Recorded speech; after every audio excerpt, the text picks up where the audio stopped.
నమస్తే welcome to Disha TV Telangana రాష్ట్రంలో మంత్రివర్గ విస్తరణ అంశం ఇంకా కొనసాగుతూనే ఉంది ఈ పాటికి ఎప్పుడో మంత్రివర్గ విస్తరణ జరగాల్సిన అవసరం ఉంది కానీ సామాజిక సమీకరణాలు జిల్లాల ప్రాతినిధ్యం అలాగే అధిష్టాన హామీలు పెద్ద ఎత్తున పోటీ ఉండడం ఆ పేర్లు అంటే పోటీ ఉన్న నేపథ్యంలో ఎవరెవరికి అవకాశం ఇవ్వాలనే దానిపైన ఒక ఏకాభిప్రాయం రాకపోవడంతో ఇక విస్తరణ అంశం కూడా వాయిదా పడుతూ కూడా వస్తుంది వాస్తవానికి ఈ ఉగాది తర్వాత ఏప్రిల్ 3వ తారీఖునే అసలు కొత్త మంత్రులు రాబోతున్నారు ఇక ప్రమాణ స్వీకారం కూడా కాబోతుంది ఇక శాఖలు కూడా కేటాయింపు జరగబోతుందని కూడా అధికార వర్గాల నుండి ఇండైరెక్ట్గా సమాచారం వచ్చింది కానీ తీవ్ర పోటీ నేపథ్యంలో అలాగే జిల్లాల సమీకరణ నేపథ్యంలో కొన్ని అంశాలు రావడం అలాగే ముందస్తుగా ఒక 4 పేర్లు బయటికి రావడం ఆ పేర్ల విషయంలో కూడా అధిష్టాన పెద్దలు కూడా ఏకాభిప్రాయం లేకపోవడం భిన్నాభిప్రాయాలు ఉండడంతో ఇక ఈ యొక్క విస్తరణ అంశం కూడా ప్రస్తుతానికి బ్రేకులు పడ్డట్టు అయిపోయింది ఈ పాటి అంటే మొత్తానికి తెలంగాణ సర్కారు ఏర్పడి పాలన పూర్తయి సంవత్సరంన్నర అవుతుంది పూర్తి స్థాయి మంత్రివర్గ విస్తరణ లేదు ఇక చాలామంది దగ్గర ఎక్కువ శాఖలు ఉన్నాయి పని భారం కూడా పెరిగిపోతుంది శాఖల పట్ల దాని పట్ల పూర్తి స్థాయిలో గ్రిప్పు పెట్టలేకపోతున్నారు తద్వారా ఇటు ప్రజలకు ఇటు పార్టీకి ప్రభుత్వానికి 3 రకాలుగా ఇబ్బందులు అయ్యే పరిస్థితులు కనిపిస్తున్నాయి మరోవైపు సంవత్సరంన్నర అయిపోయింది ఇక ఒకే దేశం ఒకే ఎన్నికలని జమిలి ఎన్నికలు వస్తాయి కాస్త ముందో వెనుక ఉండే అవకాశం ఉంటుంది ఇక ఎన్నికలు వరుసగా ఎన్నికలు ఉన్నాయి ఈ సందర్భంలో కొత్త మంత్రులు వచ్చినప్పటికీ కూడా వాళ్ళు శాఖల మీద పట్టు తెచ్చుకోవడం ఈ ఎలక్షన్ కోడ్లు అయిపోయేలోపు అసలు పాలన వాళ్ళు పూర్తి స్థాయిలో పరిపాలన చేసే అవకాశమే చాలా తక్కువగా ఉంది ఇలాంటి సందర్భంలో మంత్రివర్గ విస్తరణ తప్పకుండా చేయాలని పెద్ద ఎత్తున డిమాండ్ వస్తున్న సందర్భంలో అధిష్టానం కూడా దీనికి ఫుల్ స్టాప్ పెట్టాలని చూసింది కానీ ఒక 4 పేర్లు బయటకు వచ్చాయి ఒకటి కోమటిరెడ్డి రాజగోపాల్ రెడ్డి పేరు వివేక్ పేరు అలాగే సుదర్శన్ రెడ్డి పేరు వాకిటి శ్రీహరి పేర్లు వచ్చాయి ఈ పేర్లు ఇక కన్ఫర్మ్ ఇక వీళ్ళతోనే ప్రమాణ స్వీకారం చేస్తారు మరో 2 స్థానాలు అయితే ఖాళీగా ఉంచి మరికొద్ది రోజుల ద్వారా చేస్తారని ప్రచారం జరిగింది కానీ ఉన్న పేర్లలో కూడా ఒక 2 పేర్లపై కూడా రాహుల్ గాంధీ కానీ అధిష్టానం కానీ కాస్త అసంతృప్తితో ఉన్నట్టు కూడా తెలిసింది ఈ నేపథ్యంలో ఈ పేర్ల విషయంలో కూడా ఉన్న పేర్ల విషయంలో కూడా కొన్ని మార్పు చేర్పులు చేయాలని కూడా ఆలోచనకు వచ్చినట్టు తెలిసింది మరోవైపు హైదరాబాద్ రంగారెడ్డి నుండి ఒకరికి అవకాశం ఇవ్వాలి హైదరాబాద్లో వచ్చే సంవత్సరం జిహెచ్ఎంసీ ఎన్నికలు ఉన్నాయి రాష్ట్రంలో సగానికి జనాభా కూడా ఇక్కడే ఉంది ఈ ప్రాంతానికి ప్రాతినిధ్యం ఇస్తే బాగుంటుందని తాజాగా కాంగ్రెస్ సీనియర్ నేత జానారెడ్డి లేఖ రాయడంతో ఒక్కసారిగా ఈ అంశం కూడా తెరపైకి వచ్చింది ఇక ఇబ్రహీంపట్నం ఎమ్మెల్యే మల్రెడ్డి రంగారెడ్డి గారు అయితే ఏకంగా నేను రాజీనామా చేస్తాను నా సామాజిక వర్గమే మంత్రివర్గ విస్తరణకు అడ్డుగా ఉంటే నా ప్లేస్లో ఇంకొక సామాజిక వర్గానికి చెందిన వ్యక్తిని పోటీగా నిలుస్తాను అతడికైనా మంత్రివర్గ ఇవ్వండి నాకు ఇవ్వకున్నా పర్లేదు మా ప్రాంతానికి ఒక మంత్రివర్గ విస్తరణ పేరు ఇవ్వండి అది పార్టీకి భవిష్యత్తులో హైదరాబాద్ కాంగ్రెస్ రాజకీయాలకు పనిచేస్తుందని కూడా ఆయన ఒక డిమాండ్ చెప్పారు ఇక మాదిగ సామాజిక వర్గం నుండి అవకాశం ఇవ్వాలి ఇప్పటికే మాలలే మొత్తం కాంగ్రెస్ పార్టీలో అత్యధిక ప్రాధాన్యత ఉంది ప్రభుత్వంలో కూడా వాళ్ళే దోచుకుంటున్నారని వాళ్ళు అంటున్నారు వాళ్ళకి ఇవ్వాలని కూడా ఒక డిమాండ్ ఉంది లంబాడా సామాజిక వర్గం నుండి మాకు అవకాశం కల్పించాలని వాళ్ళ నుండి ఇక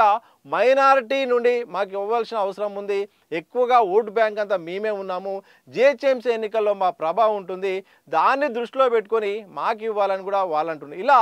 గుదిబండగా మారిపోయింది తీవ్ర పోటీగా మారిపోయింది ఈ పేర్ల విషయంలో కూడా ఒక స్పష్టత రాకపోవడం ఏకాభిప్రాయం రాకపోవడంతో ఈ పాటికే ఈ యొక్క విస్తరణ జరగాల్సిన అవసరం ఉండగా అది వాయిదా పడ్డది ఈ మధ్య కాలంలో మహేష్ కుమార్ గౌడ్ చివరిలో లాస్ట్ ఢిల్లీకి పోయినప్పుడు కూడా ఇదే చివరి సమావేశము ఇదే చివరి మీటింగు అని చెప్పారు కానీ ఈ సర్దుబాటు సఖ్యత ఏకాభిప్రాయం లేకపోవడంతో మరోసారి ఇక వాయిదా పడింది తాజాగా ఢిల్లీకి వెళ్ళిన పిసిసి అధ్యక్షుడు మహేష్ కుమార్ గౌడ్ కొన్ని కీలకమైన వ్యాఖ్యలు చేశారు ఒకటి బీసీలకు 2 మంత్రి పదవులు కావాలని నేను అధిష్టానానికి తెలిపానని కూడా ఒక విషయం చెప్పారు అంటే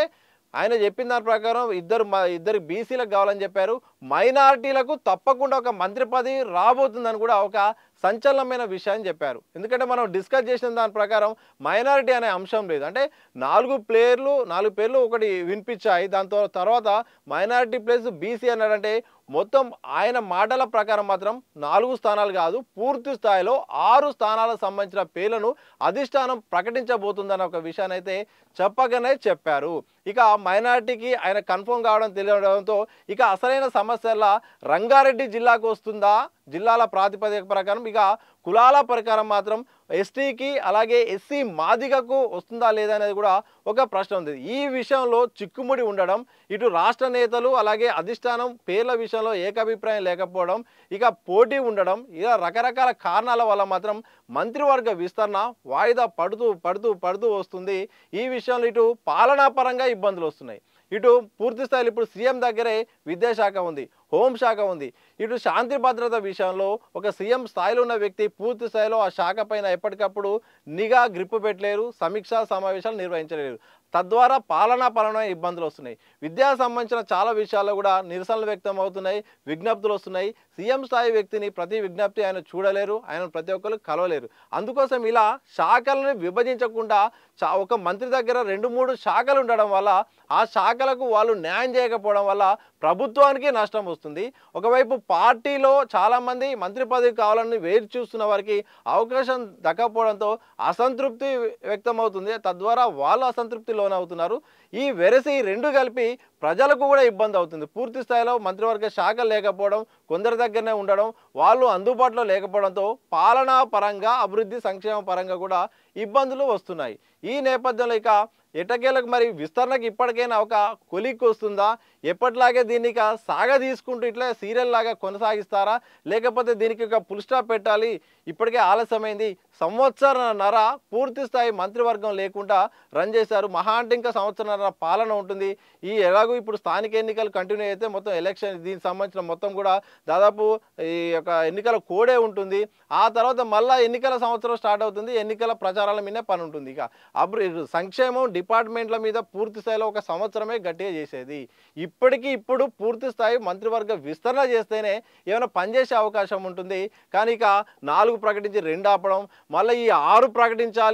ప్రకటించాలని మొత్తం ఈ చర్చలు పెట్టి సుదీర్ఘంగా చేయడం వల్ల కూడా చాలా ఆలస్యమయ్యే ప్రక్రియ కనపడింది. ఏదేమైనప్పటికీ అధిష్టాన పెద్దలు అలాగే రాష్ట్రానికి చెందిన కీలక నేతలు కూడా పేర్ల విషయంలో కూడా ఒక కొలిక్కి రావాల్సిన అవసరం ఉంది. ఈ సామాజిక వర్గాల వారిగా, ప్రాంతాల వారిగా, అలాగే పార్టీకి లాయల్గా పనిచేసిన వారిగా ఇవన్నీ దృష్టిలో పెట్టుకొని కూడా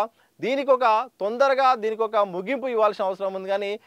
సరైన సయోధ్య లేకపోవడం, సఖ్యత లేకపోవడం, ఏకాభిప్రాయం లేకపోవడం, ఒక పేరు చెప్తే దానిపైన ఇంకొకరు దాన్ని తప్పుపట్టడం, మాకు ఇవ్వకున్న పర్లేదు తనకి ఇవ్వద్దని చెప్పడం, తనకి ఎలా వస్తుందని మళ్ళీ మాట్లాడడం, ఇలా కాంగ్రెస్ పార్టీ తీరు వల్ల కూడా ఇటు పాలనా పరంగా, పార్టీ పరంగా ప్రజల్లో ఒక అసంతృప్తి కూడా ఉంది. ఈ నేపథ్యంలో ఇక ఇప్పటికైనా మరి హైకమాండ్ అయినా దీనిపై దృష్టి పెట్టి పూర్తి స్థాయి మంత్రివర్గ విస్తరణ చేస్తే కాస్త పార్టీకి, ప్రభుత్వానికి కూడా మంచి పేరు వచ్చే అవకాశం ఉంటుంది, పాలన సులభతరమయ్యే అవకాశం ఉంటుంది, మంత్రులపై భారం తగ్గే అవకాశం ఉంటుంది, ఉన్న కాస్త సమయాన్ని కూడా పరిపాలనకు ఉపయోగించే అవకాశం అయితే కనిపిస్తుంది. మరి ఆ దిశగా అడుగులేస్తుందా, లేకపోతే ఇక తీవ్ర పోటీ ఉన్న నేపథ్యంలో ఎప్పటిలాగే దీన్ని సాగదీత ధోరణి కనిపిస్తుందా మరి తెలియాల్సిన అవసరం అయితే ఉంది.